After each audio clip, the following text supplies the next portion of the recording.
Hello and good morning, everybody. How are we doing?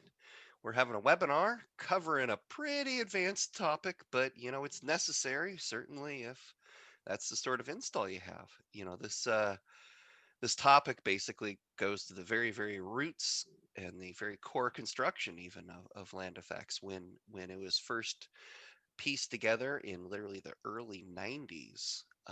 The core construction of land effects as my dad and I put together was that the data, all this additional data of the plant name and the detail reference and the irrigation equipment, all that, really needed to be in a database. And both my dad and I agreed that rather than using some method of embedding that into the DWG file, that it was best to be in a separate database that gave the ability to access the data without even having AutoCAD open, and it let that data apply to any number of DWG files. So it's a really powerful, and any number of users, frankly.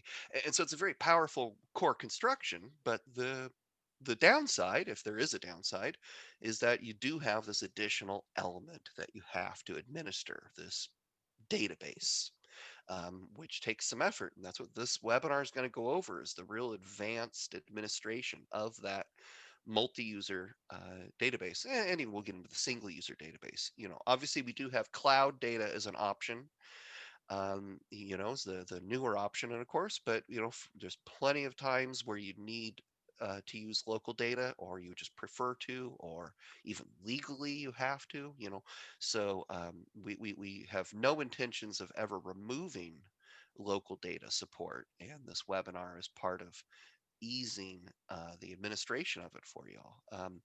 I got to stop yibber yabbering because I know Bennett's got a lot to go over. So I'm just going to remind you that you're welcome to ask questions. There's a Q&A button there at the bottom of the screen. And I would recommend clicking it now, because you also will be able to see any answers that I type to other people's questions. So it makes a fun companion while you're watching the webinar. And we are recording this. It'll be up on the website later today. So I'm sure you're going to want to be able to reference this as we go over some pretty technical stuff. So, hey, Bennett, let's get technical. All right. Well, thank you for that intro, Jer. I'm just going to preface this and say I don't think I have any in-depth explanations of local data quite like that. This is the guy that kind of figured it all out, so he knows it better than anyone. So let's go ahead and get going.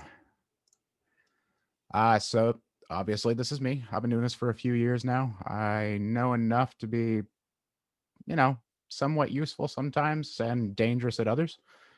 And computers can be funny like that. And I'm going to preface this and apologize now for any excessive throat clearing throughout the presentation. I'm not sick or anything. It's just my body naturally rejecting speaking for extended periods of time. All right, so what we're going to look at today, basically for administering data, we're going to take a look at what is local data in regards to land effects. You know, what you'll hear us, like Jared was just talking about, say local data, cloud data, multi-user, and single user. So we're going to take a brief look at what we're referring to in regards to local data. The multi-user local is going to be using MySQL as the database type. Single user local will be using SQLite. We brought this one around, I believe, I want to say 2 years ago, but I could be wrong. Time is kind of blurry these days. And lastly, we'll take a brief look at cloud data, basically as a comparison to see what components you don't need when you're looking at cloud data versus the local data options. And lastly, we will take a look at migrating local data installs. It'd be nice if everything was as easy as just, you know, copy a folder and paste it onto your new machine. But when you're working with local data installations, it's not that simple. All right, so first up, what is local data? Simply put, when anyone from Land Effects refers to local data, it means that some data is kept on the user's end. The Land Effects plugin itself is primarily a cloud-based app, or it's heavily dependent on cloud features. Our databases, irrigation equipment, plant species, that's all cloud-based data. So that's pulled from our online services on demand. With LandFX local data, we're referring specifically to the database, which houses the LandFX projects, preferences, and templates. Now, these are just text based lists. There's no visual representation of any data here. So that's what we're referring to in regards to local data. Whenever we're talking about LandFX data, we're not referring to DWGs or similar files. There's, like I said, there's no visual representation of your drawings or work that's stored in the database.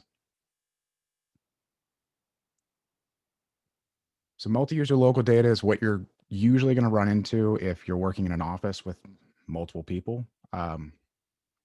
It's obviously better set up to have multiple people working at the same time.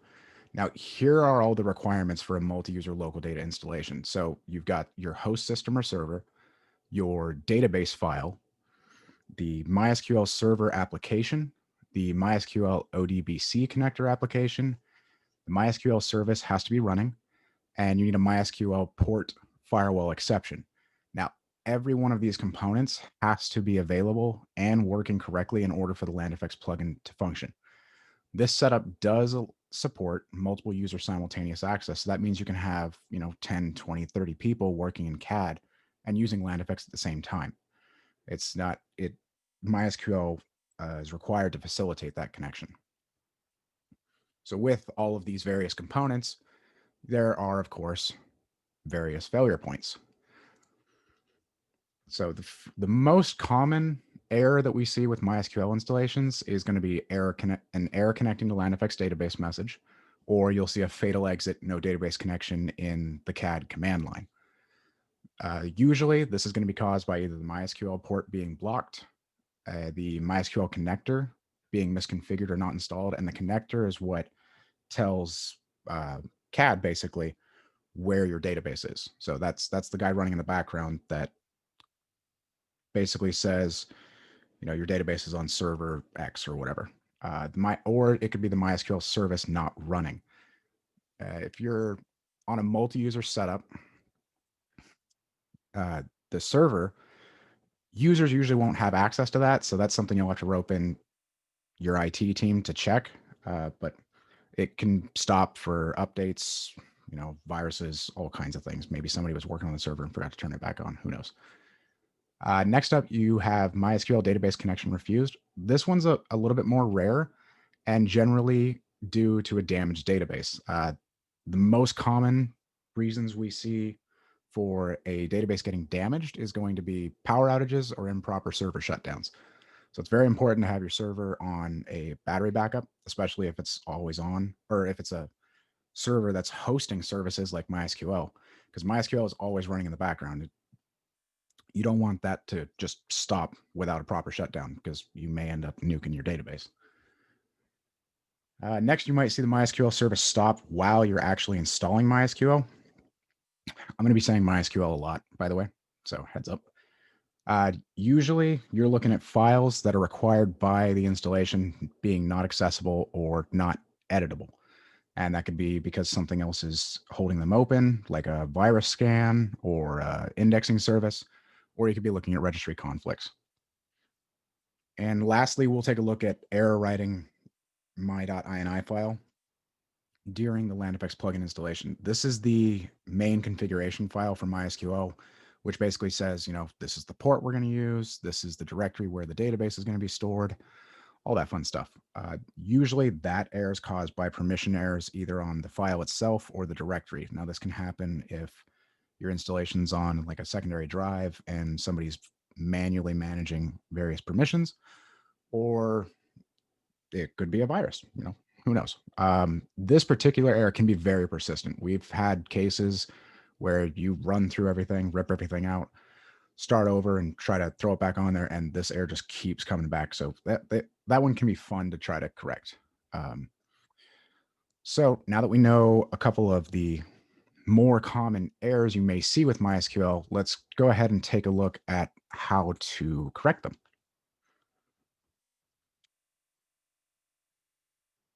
There we go. Okay, so this is a virtual machine that I set up ahead of time. As you can see, we've got FXCAD here, and it's connecting to a second machine to act as an office server for MySQL. So let's go ahead and fire this puppy up and see what we got. Now in the world of computing. Okay, so this is the most common error you'll see. You'll see that it specifically calls out the MySQL service on your host VM. In this case, it's MySQL VM1. It does continue checking, so it was able to ping the server. So the host name that's configured is available, but specifically the MySQL traffic on port 3306 is not available. This can be either the service not being available or service not running on the server, or more commonly, the port is just blocked. So let's go ahead and take a look at our firewall settings. Now, all of these steps or processes that I'm going to go through today are documented on our website. So if you ever do run into any of these errors, just go to landeffects.com, hit our support page, and type in the error that you're getting, which in this case would be error connecting to LandEffects database. And there will be articles with everything written out that you can follow along. Now, since we're on a workstation reaching out to an office server, this is going to be an outbound rule. Now, normally you won't have this here. I created this purely for the webinar to showcase how this error occurs. So we're going to go ahead and create a new rule. We're going to do a port. We need 3306 since that's what we're using. And we're going to allow the connection. So Windows allows you to define your network locations as these options, obviously. Generally, if you're in an office, you'll be on a domain. Depends on how managed your environment is. I'm just going to leave it on all these, but if you're working in a production environment, you'll usually want to enable it just for what you're actually using. And we're just going to call this MySQL. And we're good. Okay. So I'm going to go ahead and close down CAD.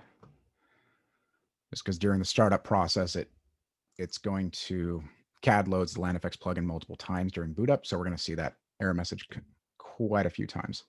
So it's faster just to kill it and start it back up. As long as I don't, kill it, because that would be bad.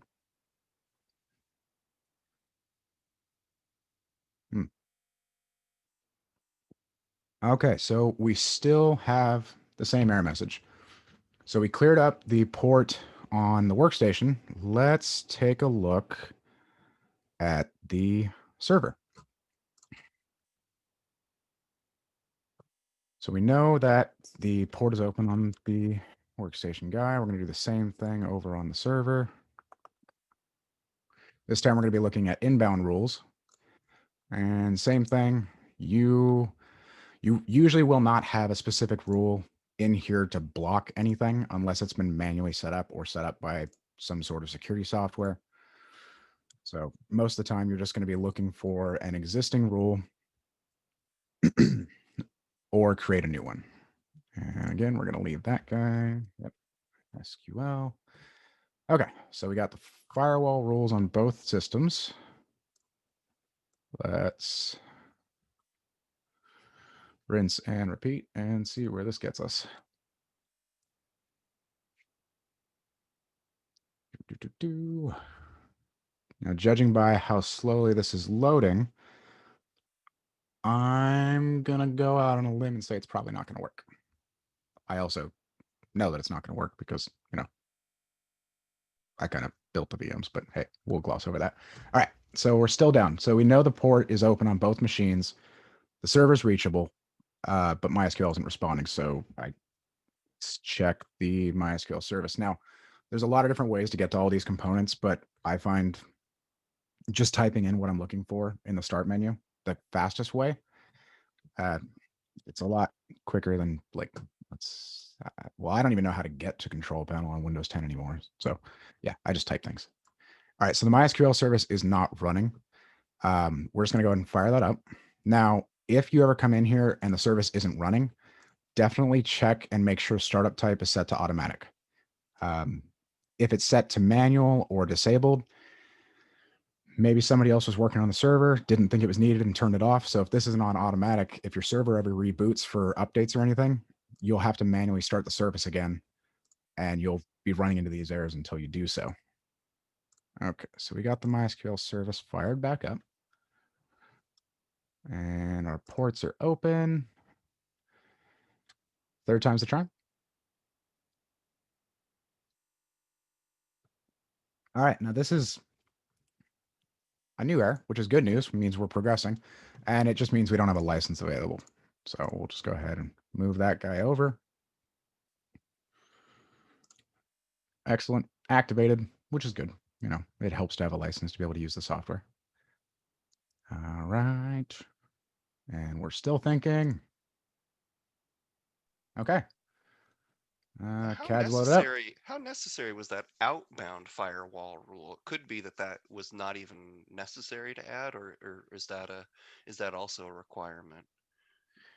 Majority of the time, you won't have to create an outbound firewall rule for MySQL on a workstation. The only times you'll usually have to do this is if the firewall is set super strict. Um, I see. So if it already has a bunch of outbound rules, they might have already included that in a port range or something. So you need to add this one to allow. Yeah, usually when you're working in larger production environments, especially domains, I know a lot of IT admins like to lock things down, which makes sense because having unnecessary open ports on the machine means you have unnecessary vulnerabilities. So a lot of times they'll really bring things in so that you only have access to the services that you need. So that in that environment, yeah, you might need to add an outbound rule. I see. Okay. All right, so we're up and running, I think. Yeah. All right, we're able to create a project. So this MySQL connection is fixed and the users can get back to work. So let's take a look at the next one. Now, this one's a little bit more annoying for obvious reasons because the having a broken MySQL database is obviously a bad thing because you can have data loss. Nobody wants data loss. So having backups, very important. Okay, so with this error, let's go ahead and fire up CAD again. It's going to be a lot of firing up CAD and moving between systems, by the way. So just a heads up there.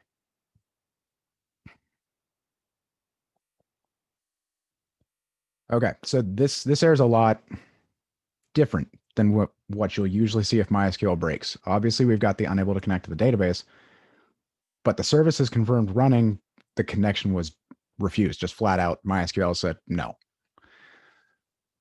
The most common cause that I've seen for this error is a damaged database, and that can happen if usually if the server loses power, especially while while writes are going on. Reads not so much, but it's really hard to tell. I mean, there's no way you'd have to look at Event Viewer to really see what was going on at the time that it crashed. And majority of the time when a server crashes like that, the OS itself has issues too. So the first thing we're going to look at is, let's fire up services again. Okay, I'm going to go ahead and stop the MySQL service. Now, obviously it was running, so we know at least part of it was working properly. Now, with a default LandFX installation, all of your MySQL data is going to be in the LandFX data folder. You can't you can change that. We don't recommend it because it becomes a lot more difficult to keep track of, and obviously, more moving parts, more complex, just introduces more failure points. So, this is your database file here. With a broken database like this, the quickest way you could dig into the database file and try to figure out exactly where the corruption is and repair it. We're not going to cover that today because it can be an immensely challenging thing to do. Honestly, the quickest way to get your users back to work is to rip out the bad data, reinstall fresh, and restore from a backup. So hopefully you've been backing up your server. So we've got this turned off right now. We're going to trash everything in here. Now, you could you could technically use the MySQL command line client, load up the database, and just drop the LandFX database and recreate that from scratch.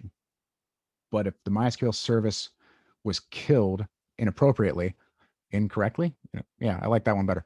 If the MySQL service was killed incorrectly, you don't know if it's the LandFX database that's damaged, or the MySQL database that's damaged, or the information schema. So you could spend all that time creating the database, re-importing your data, and find out that you're still going to have problems. So we're just going to trash this. Now, in a live installation, you will have another folder in here called backups that it's created by users within CAD. Don't delete that. You want to keep that one. So we're just going to delete the MySQL stuff. And then we're going to rip it out. We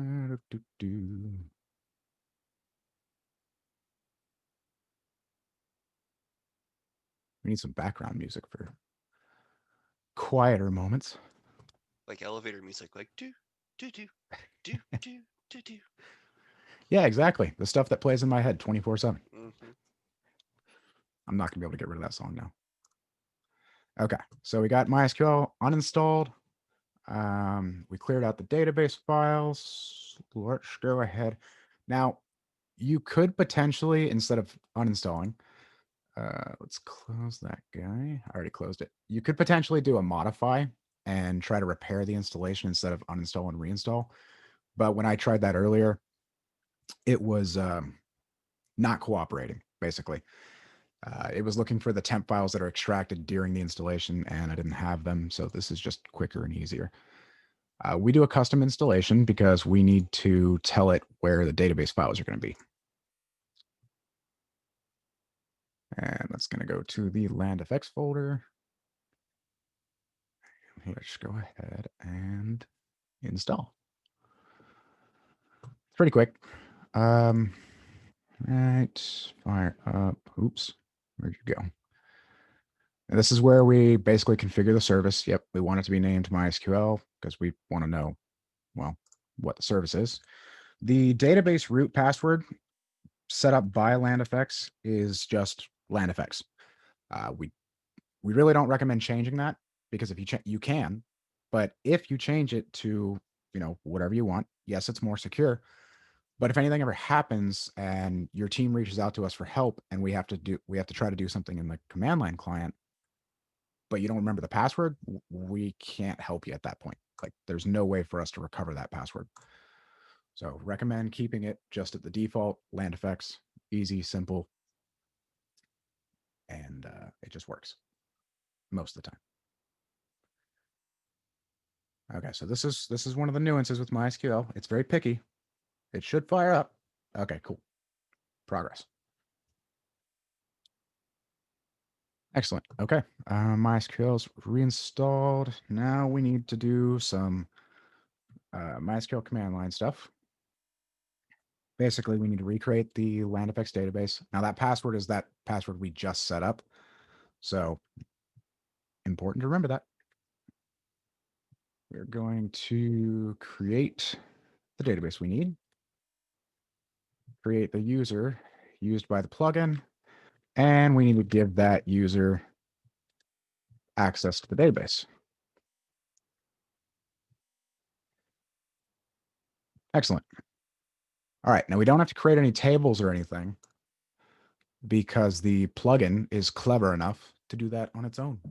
When it loads it up, if it doesn't see any tables, it makes them, self-efficient like that.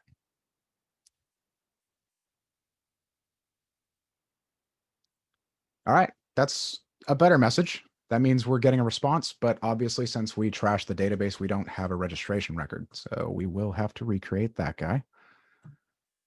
And that's, oh yeah, I gotta wait for the license dialog here. There we go. All right, just type quick reactivate. Yes, I will erase the registration information that doesn't exist anymore. Perfect. Now activated for zero station. That's fine. That's just because we just moved our license over to the other machine we were just working on. Oh, it's thinking. Did I lose internet? No.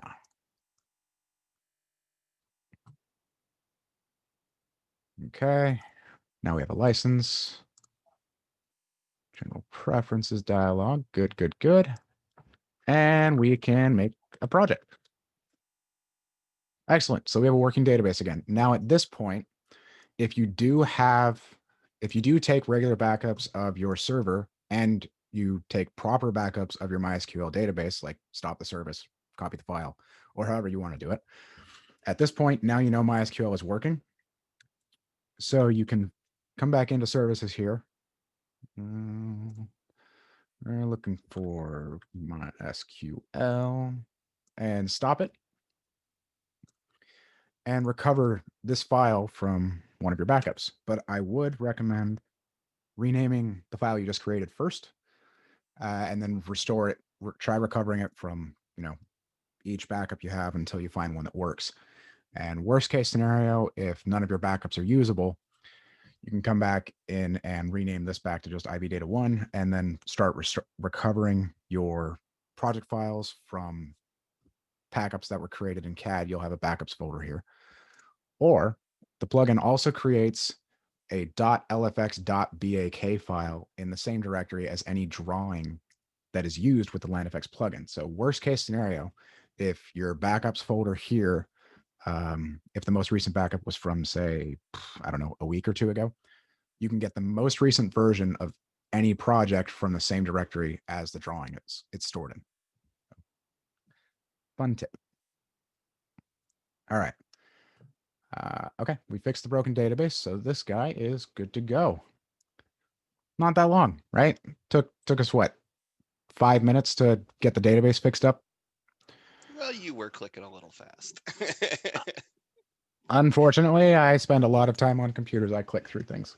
I got the sense that you've done this a couple of times.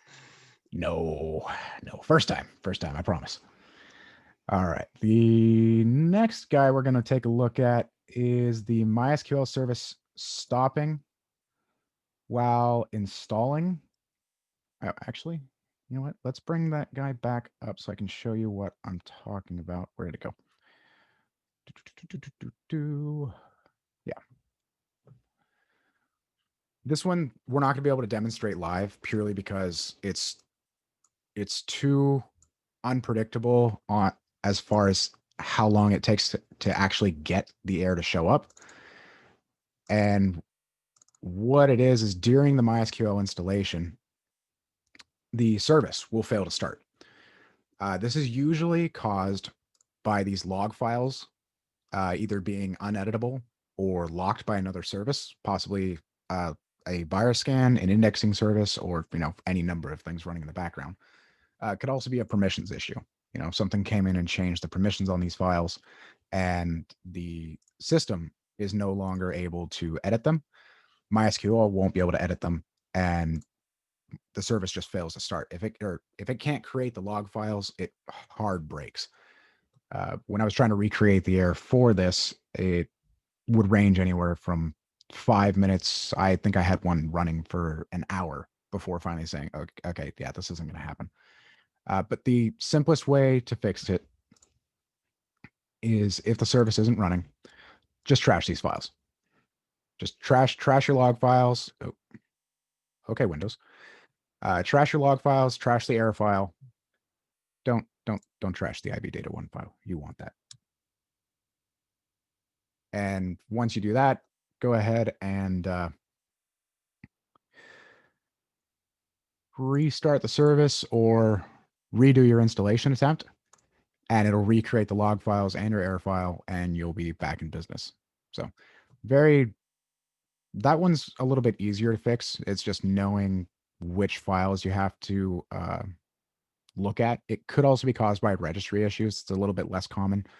And this error is going to be more common on a system that already had MySQL on it, or maybe you were or maybe you're moving to a new server and trying to copy your MySQL files over. The host name, I believe, of the server is stored in the log file, and if the host name is different, that can also break it. So just a little heads up there. And Jer, correct me if I'm wrong, but does it load up the log file first and then the error file, or It's yeah, the order is the PID is first, and then the error file, and then after those, then it proceeds with accessing the database and the log files. And this is part of the construction. I forget the name of it. There's an acronym name for the style of database that MySQL is. As you can see, you have there's the database, but then there's the separate log files, which I believe the log files are in duplicate. And so the way it processes a database write is it first writes it to the log file, and then it just moves on. And then in the background, it will then commit it to the database file. And so the logic being between that is, see, you have all this duplication. The logs are duplicated, and all writes are duplicated between the log and the data file. And so it's the idea behind all that is that it can recover from a lot of errors, right? That it's super secure and all this stuff. But what we find in actual practicality, like we've been showing, is if the server goes down, the data doesn't match the log files, and then the service just doesn't even start.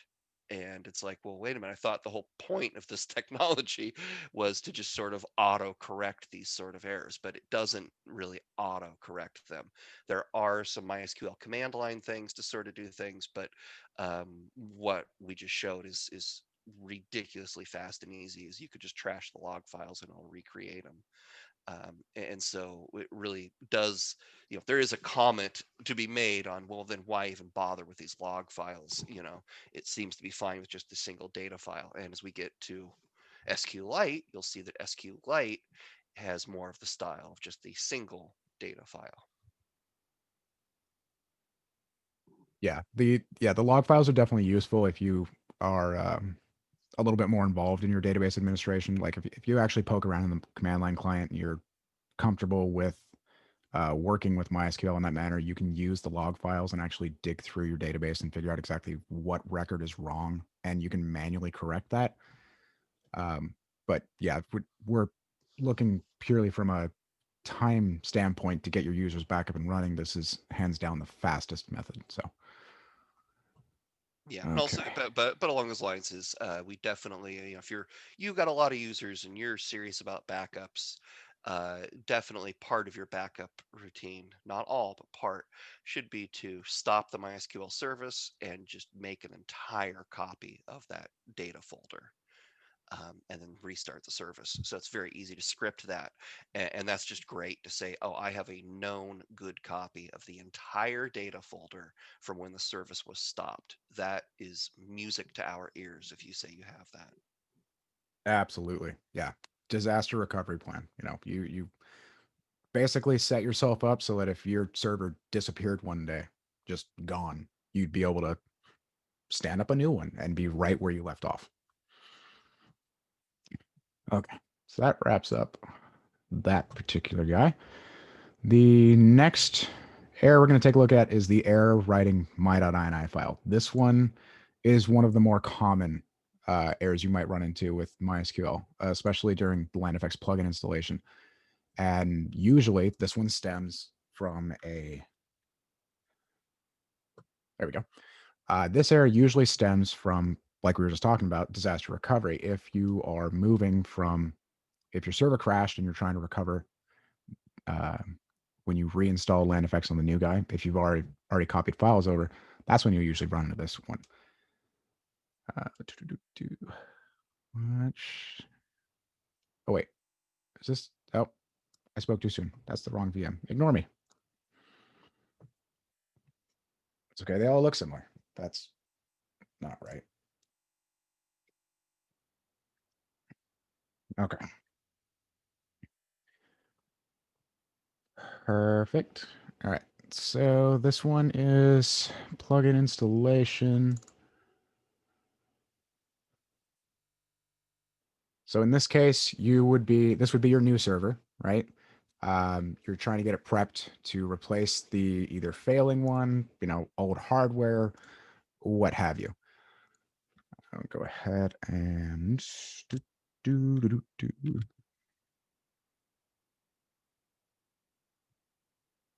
Uh, does support ID unlocked? Should be. Hope it is. It's not. Okay, just minor I, technical I got it for you. difficulties. I got it Okay. for you. Go ahead. All right, so local data. It's going to tell you here we're going to install MySQL. It does take a minute. It's got a few things to set up. Oh, there we go. All right, got the error real quick. So this guy, the my.ini file is basically your configuration file. This is what holds all of the settings that MySQL server is going to use. It's what tells the service where your database files are, which are going to be in that landfx folder. And the most common cause for this error is very simply the my.ini file either being open, so the application, the installer can't edit it, or permissions being messed up on it. And the permissions issue is usually self-inflicted. You know, when people really want to lock things down and keep things secure, it's great from a security standpoint because you only have a handful of people or logins that can access things. Unfortunately, it can also backfire and you can lock it down too much. So to correct this guy, we're going to cancel our installation and we are going to remove, since the LandFX plugin does load MySQL Server as a prerequisite, it does install that first. So we're going to go ahead and rip that out.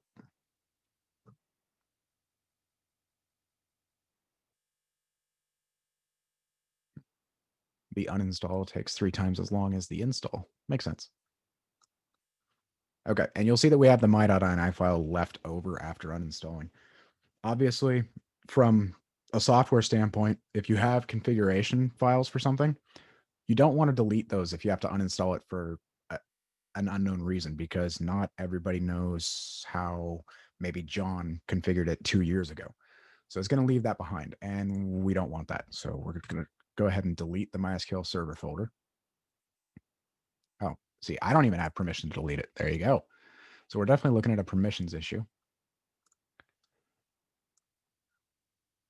Okay. Interesting.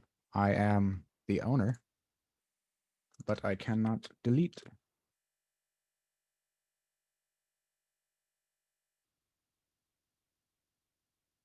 And the more you poke around with Windows, the more you'll realize that permissions are one of the most annoying things in the world. Still don't have permission. It's great. Okay. Hmm. Is the service still running? It shouldn't be. We just uninstalled it. You can check.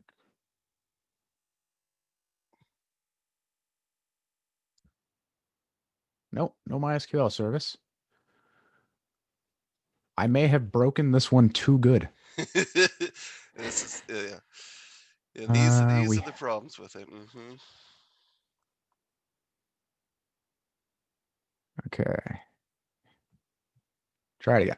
Ah, ah, nope. Mm-mm. I think I broke it too good. Ah, there we go. And this is just some of the fun when you manually poke around with things.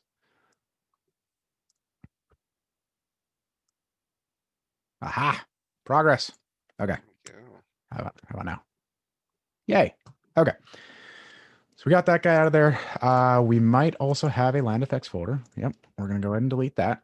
This is a new blank install, so we don't need that.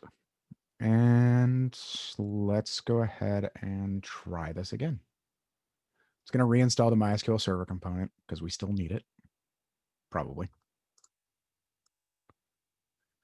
And this guy should still be unlocked.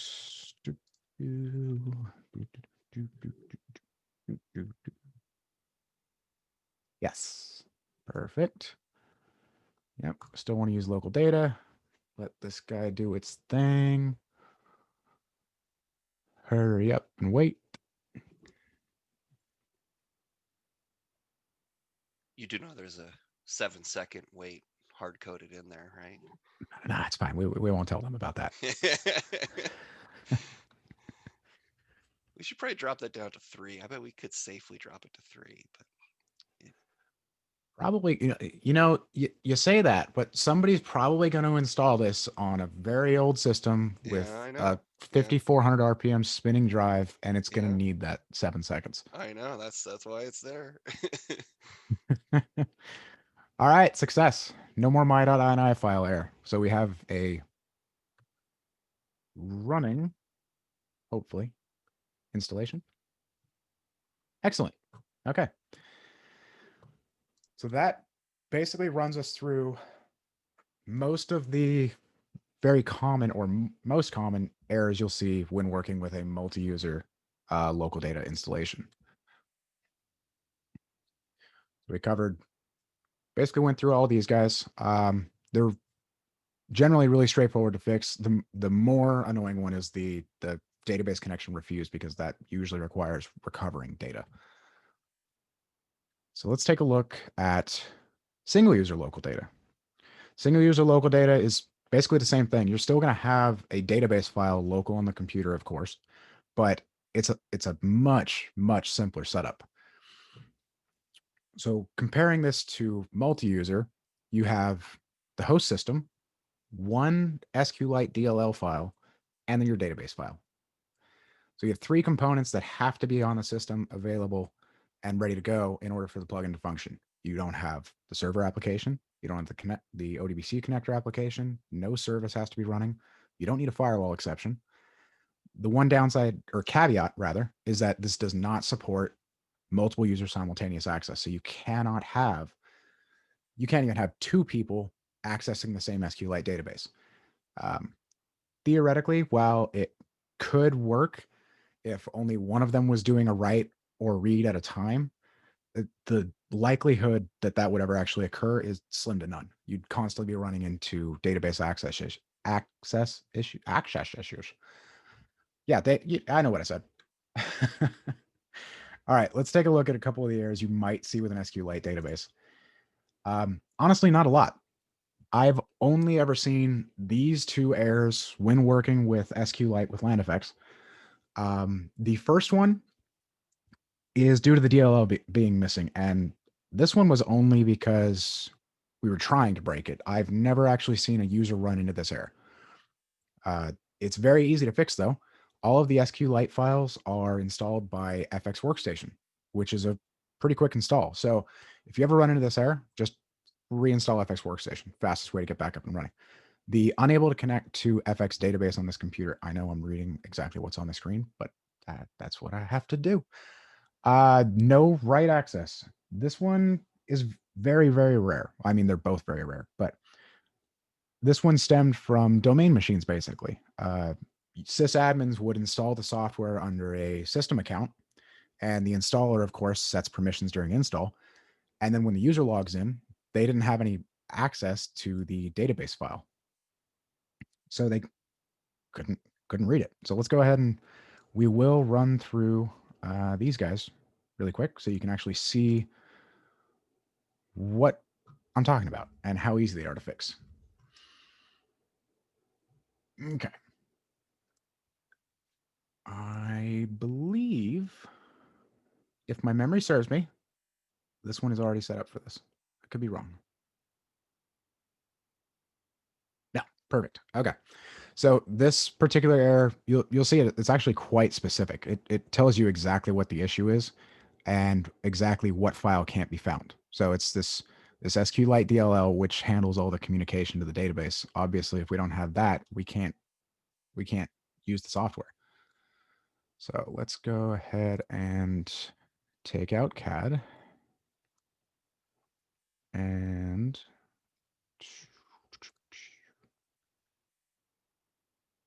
we're going to uninstall FX Workstation. Now, this is important since this is a single user installation. Just uninstall FX Workstation. Don't remove FX Server. That doesn't have anything to do with SQLite, oddly as it sounds. But yeah, we're just going to rip out FX Workstation and then reinstall it. you'll you should have a setup FX workstation exe in your LandFX folder. That's where you want to run it from, because it auto chooses the location, just helps out, makes your life easier.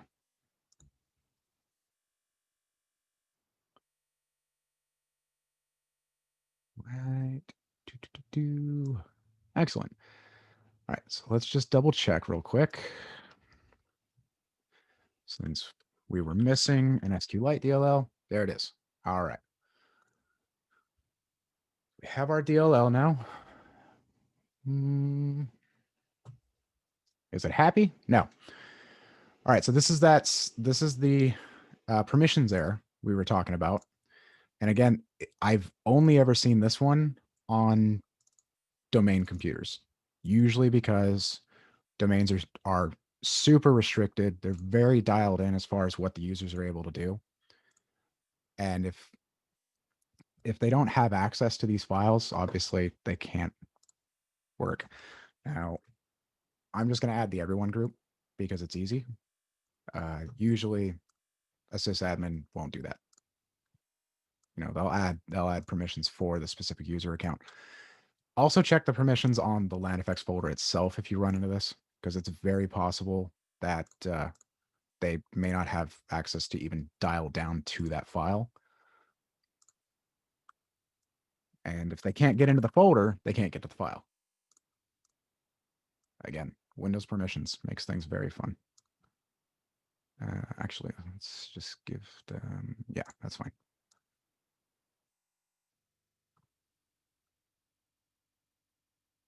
Oh, I don't think I can make them inheritable because it's in program data.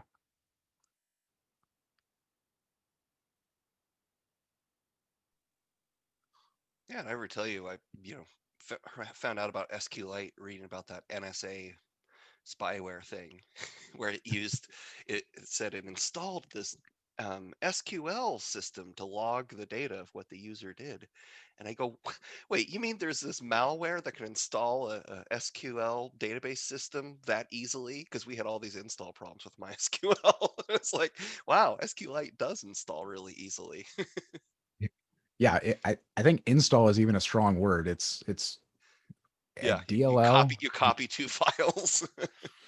Yeah, exactly. That's super streamlined. It's really saved a lot of headache, especially when you're working with, I mean, especially with single user installations, because people move around machines quite frequently, and having as few moving parts as possible per component is excellent.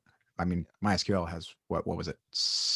I think it's 6 or 7 components that all have to be tied together and working in order for it to function properly. So definitely, definitely a huge help when you can streamline it.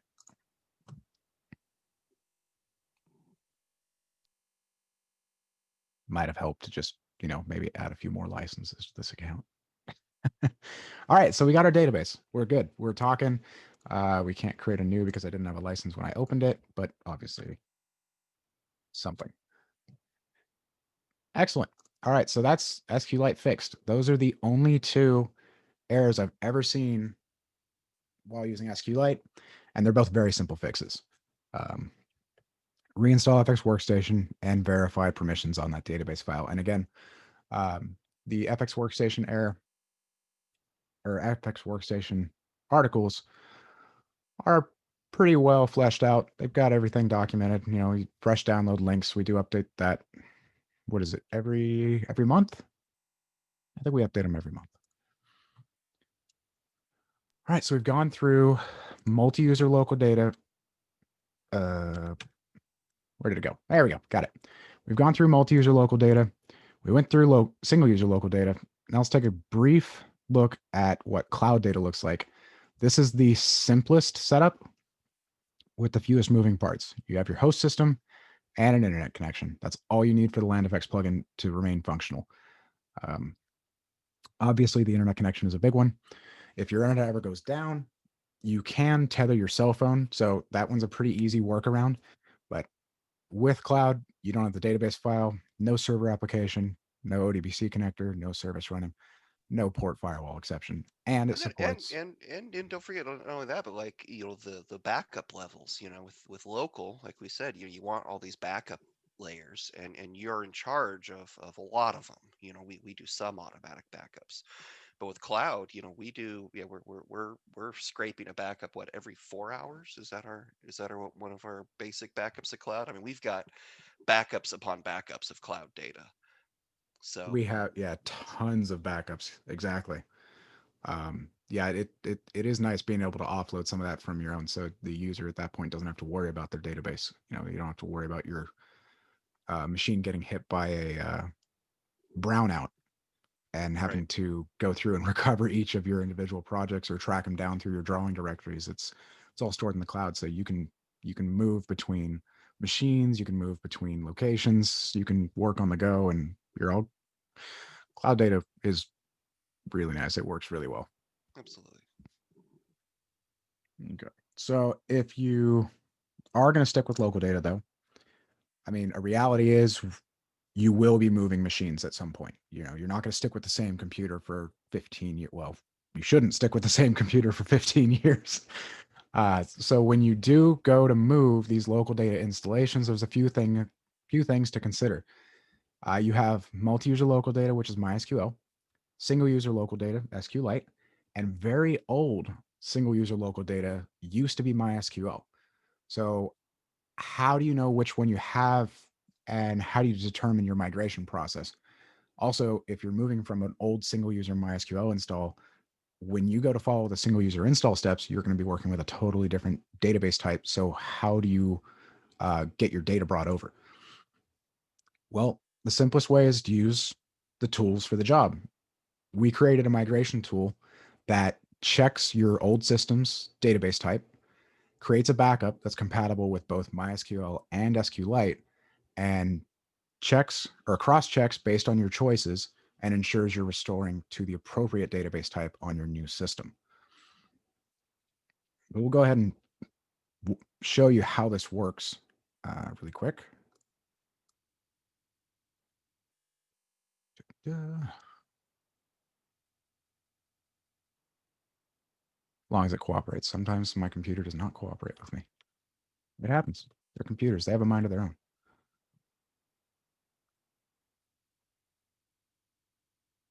Okay, so this is a MySQL installation. Well, it has both MySQL and SQLite, but the migration tool, obviously, you can't just copy the land effects folder. There's also a text file here that says do not copy folder, so kind of a red flag. But the migration tool is pretty straightforward. You do want to run it from your land effects folder, from in your land effects folder, because it does look to make sure that it's a working installation. If you run it from anywhere else, you'll just get a pop up that says, hey, I don't know where this is, locate it. Go ahead and hit next. It's going to ask you if you're backing up a multi-user installation. This is how it helps determine whether or not it needs to do MySQL. So we're going to say yes, since this was a multi-user install, and you'll see that it's ready to back up a multi-user MySQL installation. We'll just hit backup, and it's going to chug along and do its thing. Now, when it's done, it'll tell you you need to bring this land effects copy folder that it just created and the migration tool to your new system. And if you take a look in here, you'll see you have a dump file for both MySQL and SQLite. It's important because there are differences between them, and SQLite does not like bringing in a straight MySQL dump. It's not happy with that. It kind of breaks some things. When you move over to your new system, you run again, and it's going to find the backup that you ran. So it's going to ask you, do you want to restore using it? If you say no, it's just going to go through the backup steps again to create a new dump. So make sure if you already have your backup, you know, answer accordingly. This is where you get to choose if you're restoring to a multi-user setup or if you're migrating from a multi-user setup to a single user install. So this is how it's going to determine. And there's that throat thing again. This is how it's going to determine if you need to use MySQL or SQLite. For this case, we'll just go ahead and say yes. We're going to go to MySQL, and it's going to also ask you if you're on your new system because you don't want to restore data to your old system. There's not much point there. So you'll see that it's ready to restore MySQL for multi-user, and it compares the date modified times. So you can make sure that you're restoring the right data. And again, it's going to chug along for a few minutes. Now, when you're restoring, if you're moving from MySQL to SQLite and you have a large database that's been in use for some time, that restore might take quite a while. SQLite is not as fast as MySQL when you're restoring a large database dump because it opens up the database file, does its right, and then it closes it and rinse and repeat. So it takes a little bit of time. Now, let's say we're on a single user install, um, but it's a really old single user installation. So it's using MySQL. Obviously, we're a single user, so we're going to say no here. The tool checks in the background to make sure that since you said you're a single user, it wants to make sure that you actually want to back up what you want to back up. So it cross checks the SQLite database file if it's present for the default size, and if it's the default size or less than a certain size, obviously no data has been written to it. So you probably don't want to back up an empty database. So it still checks to make sure you have MySQL components available and it's ready to back up your single user MySQL installation. And then obviously we'll go through the same process again from here. It's pretty straightforward. All right. That pretty much wraps up what I have to go over, Jared. Do we have any questions? Well, I think we wowed everybody. You guys are welcome to throw in a question here at the end. We got a couple of minutes. I've got a couple of myself. I can use up a little time, but I know now's a great time to mention that Bennett and I have been chatting about having a new automatic backup system that will basically merge local data and cloud data. So you'll have your primary. So you say, I want to have local data, but I do have internet most of the time, if not all the time. And so to have a real time cloud backup. And then the opposite would also apply that your primary data source could be cloud with a real time local data backup. And so we've been chatting about having something like that work, which is one of the reasons why, like you mentioned, I don't know if you noticed, when he said the SQLite is installed with the workstation installer. So every cloud user has SQLite installed and ready, and that's exactly why we did it that way, so that we can start to work on a real-time local backup for cloud users. Which, as you can imagine, is probably the number one reason people don't want to use cloud data is they say, well, what happens when my internet goes down? And boy, sure would be cool if it could just automatically click over to this local data, and then when your internet comes back, automatically clicks back. So that's just something we're fiddling around with. We might have some sort of parts of that in the future, and obviously always continue to improve these little tools like that data migration tool. So keep the ideas coming and your specific issues and things. Obviously data is important, and so we want to be there to help you and make sure that your data never goes away. And that's obviously the to have this cool system that you lose the data makes the system kind of pointless. So we want to make sure your data is safe and secure, and want to urge you to make lots of backups. So on that note, hey, I think we're going to call it a day, call it a weekend. Have a great 3-day weekend, everybody. Stay safe, and see you next time.